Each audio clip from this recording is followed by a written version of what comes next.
কুয়ে নদীর জল বেড়ে ফের বিপর্যস্ত লাভপুরের জনজীবন, সতর্কতা জারি পুলিশের। বীরভূমের লাভপুর ব্লকের একাধিক গ্রাম ফের জলবন্দী। কুয়ে নদীর জল বাড়তে শুরু করায় বন্যা পরিস্থিতির আশঙ্কায় এলাকাবাসীর মধ্যে তৈরি হয়েছে তীব্র উৎকণ্ঠা।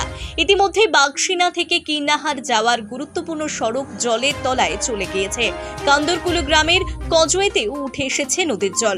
পরিস্থিতির গুরুত্ব বুঝে কিন্নাহার থানার পুলিশ তৎপরতার সঙ্গে ঠিবা যাওয়ার রাস্তা ব্যারিকেড দিয়ে বন্ধ করে দিয়েছে। পাশাপাশি এলাকায় মাইকিং করে স্থানীয় বাসিন্দাদের সতর্ক করা হচ্ছে যেন কেউ ওই রাস্তায় যাতায়াত না করেন। এর ফলে কোনো অপ্রীতিকর ঘটনা রোধ করা সম্ভব হবে বলে জানিয়েছেন স্থানীয় প্রশাসনিক মহল। বন্যা মোকাবিলায় প্রস্তুত রয়েছে লাভপুর ব্লক প্রশাসন, নজরদারি চালাচ্ছে স্থানীয় তৃণমূল নেতৃত্ব। নদীর জল যদি আরো বাড়ে বা অতিরিক্ত জল ছাড়া হয় তাহলে পরিস্থিতি আরো জটিল আকার নিতে পারে বলেই আশঙ্কা। বীরভূমের লাভপুর থেকে কার্তিক ভান্ডারীর রিপোর্ট, তারাপীঠ টিভি।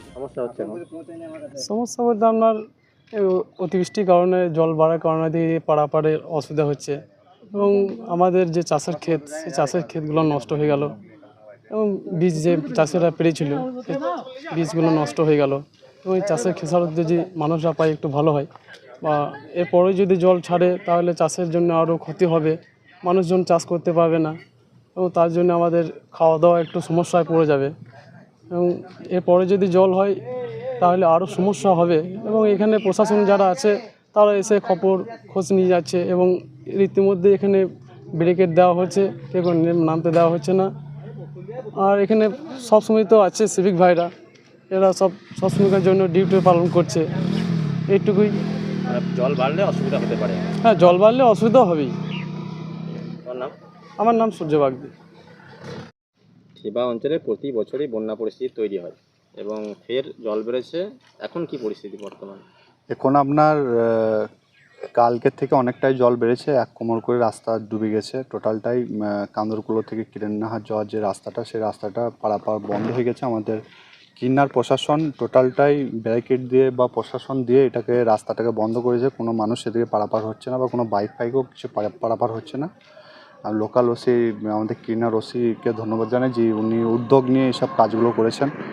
আর আমাদের ঠিবা অঞ্চলের প্রধান থেকে উপপ্রধান থেকে মেম্বার থেকে টোটাল পঞ্চায়েত সমিতি মেম্বার থেকে গোটা নেতৃত্ব থেকে তৃণমূল কংগ্রেসের নেতৃত্ব থেকে টোটালটাই আমরা বাঁধের পরিদর্শন করছি, দেখছি কোথায় কি হচ্ছে। আমাদের ইরিগেশন দপ্তরের যে ডিপার্টমেন্টে যারা আধিকারিক আছে তাদেরকে জানাচ্ছি, তারা যেখানে যে ধস নেমে যাওয়ার দেখছি, যেখানে বুঝতে পারছি যে ধস ছেড়ে দিতে পারে, সেখানটা আমরা ইরিগেশন দপ্তরকে জানাচ্ছি। তারা সে বাঁধটা মেরামত করার চেষ্টা করছে বা তারা মাটি ফেলে তারা করছে।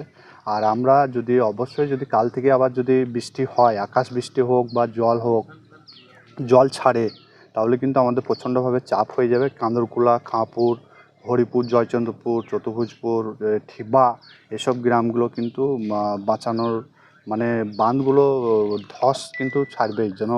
অবশ্যই আমি অনুরোধ করব যেন জলটা যেন না ছাড়া হয়। জলটা যদি ছাড়ে কিন্তু আমাদের এই 5-7টা গ্রাম কিন্তু ক্ষতিগ্রস্ত হয়ে যাবে, তার জন্য আমি অনুরোধ করছি। আর টোটালটাই কৃষকদের যে বিচুন ফেলেছিল সে বিচুনগুলো জলের তলায় চলে গেছে, জলে পচে গেছে। এটাই কৃষকদের প্রচণ্ড মাথায় হাত, যে ধান রোয়ানোর আগেই বিচুন পচে গেছে। কৃষকদেরও প্রচণ্ড মাথায় হাত আছে, ওরাও চিন্তাভাবনা করছে কি করব, নতুন করে আবার বিচুন রোপণ করতে হবে। তার জন্য আমি অনুরোধ করছি প্রশাসনকে যেন জলটা যেন কোনো মতে 2000 কিউসেক যদি জল ছাড়ে আমাদের কিন্তু চাপ হয়ে যাবে।